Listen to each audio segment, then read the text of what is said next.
à tous, c'est Yann de créetonsite.com et aujourd'hui je vais vous confesser une erreur que j'ai faite. Alors si vous me suivez depuis le début sur ce site, vous savez très bien que j'ai parlé à un moment donné des mots-clés de la longue traîne, comment se positionner en première page de Google. On avait fait des calculs ensemble, des recherches de ratios et enfin j'ai décidé d'écrire un article basé sur les mots-clés de la longue traîne pour vous montrer qu'il était facile de se positionner en première page de Google. Simplement, ça arrive de se planter de temps en temps et c'est mon cas, je suis complètement planté et bon, je ne sais pas vraiment pourquoi, peut-être que j'ai fait ça dans une période où Google était en train de changer d'algorithme ou était en train de changer de manière de calculer tout ça. Enfin bref, le résultat est que je me suis trompé. Bon, c'est pas grave, hein, ça vous a servi d'exemple quand même, ça m'a servi d'exemple. Et de toute manière, ce qu'il faut se dire, c'est qu'il va falloir rebondir à ça. Donc, on va analyser ensemble qu'est-ce qui fait que je me suis planté. Rappelez-vous, j'avais décidé d'écrire un article sur les mots-clés, donc créer un site en.fr. Donc, c'est ce que j'avais fait, cet article-là, donc, parce que j'ai analysé les mots-clés. Donc, voilà mon fichier. Alors, j'avais donc ce mot-clé-là, créer un site en.fr, des recherches mensuelles donc de 2400 personnes. Une concurrence avec guillemets de 46 personnes, une concurrence sans guillemets donc de 174 000, ce qui restait bien en dessous des 250 000 qu'il fallait respecter, et un ratio donc de 52, donc qui était largement au-dessus du ratio de base, c'est-à-dire du ratio de 1. Donc ce mot-clé-là avait toutes les chances d'être positionné assez facilement dans les premières pages de Google.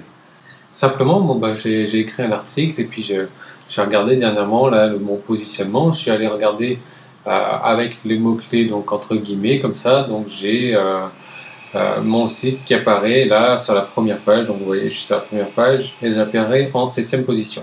Ce qui est pas mal déjà. Et je suis allé chercher donc sur la recherche donc sans guillemets.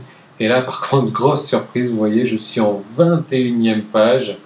Et donc la 9e position de la 21e page. Donc c'est-à-dire que personne ne trouvera jamais mon site avec ces mots-clés-là. Ce qui est vraiment dommage parce que j'espérais vraiment me placer dans les premières pages, voir la première page de Google assez facilement. Donc qu'est-ce qui s'est passé ? A priori, je pense que mes ratios que j'avais écrits là sont un petit peu faussés par rapport à une mise à jour de Google. J'ai dû intervenir dans cette période-là. Donc on va le recalculer ensemble et on va l'analyser. Donc vous voyez, créer un site en .fr, là, 367 000 résultats au lieu de 174 000. Donc vous voyez, il y a déjà une grosse différence.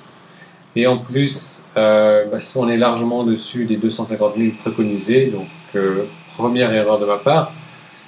Et la recherche donc avec les guillemets, donc de 44 300 au lieu de 46.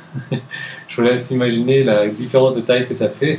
Et du coup, on a un ratio, au lieu d'avoir 52 de ratio, on a un ratio de 0,054, ce qui est complètement pourri.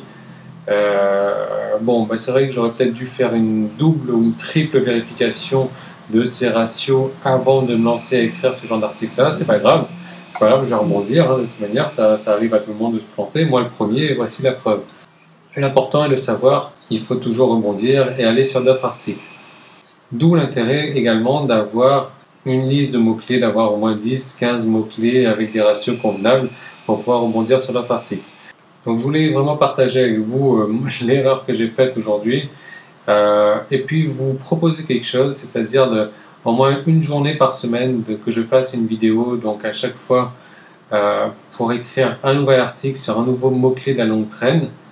Donc faire ça une fois par semaine et cette même journée, analyser le positionnement de mes anciens articles avec les mots-clés. Donc voir où est-ce qu'ils en sont dans les résultats de Google, voir si les ratios sont toujours corrects ou pas. Et d'analyser ça ensemble semaine après semaine pour voir comment les articles évoluent tout au long des pages de Google, comment est-ce qu'ils grimpent assez rapidement. Donc est-ce que ça vous plairait de faire ça une fois par semaine ? Je vous laisse me répondre par commentaire et je vous dis à très bientôt.